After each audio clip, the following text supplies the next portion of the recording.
देशाचे माजी पंतप्रधान स्वर्गीय राजीव गांधी यांच्या 80व्या जयंतीनिमित्त अभिवादन करण्यात आलं। दिल्लीत सोनिया गांधी, मल्लिकार्जुन खरगे यांनी अभिवादन केलंय।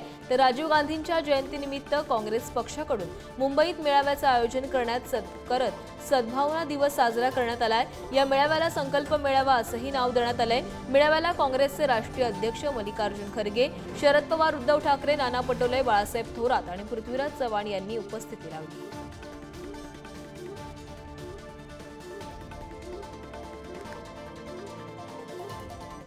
मोदी जी, इस बार 400 पार, लेकिन महाराष्ट्र ने ऐसा झटका दिया तो मोदी को तड़ीपार कर दिया। और अब वो अपने बलबूते पे, अपने पैरों पे नहीं ठहरे।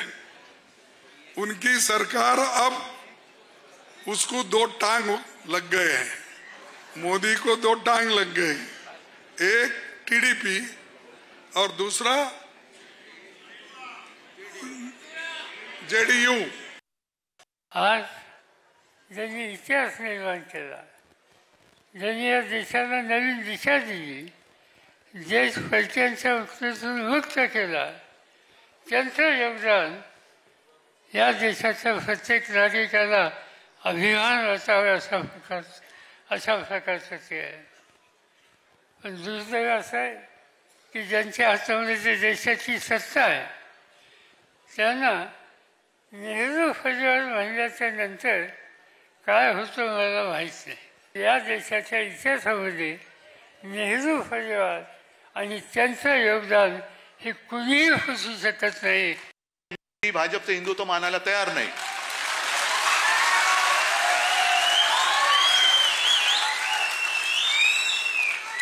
आणि मग मध्ये जो एक त्यांनी शब्द काढला होता, म्हणजे मी ते वाचलं, आसामचे मुख्यमंत्री आहेत, त्यांनी आणखीन काय काय शब्द काढलेत, पूर जिहाद, हे जिहाद, तर पूर जिहाद।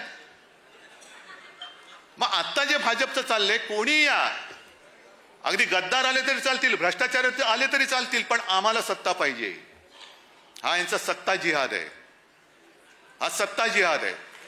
आणि या सत्ता जिहादच्या विरुद्ध आपण सगळे एकत्र आलेलो आहोत।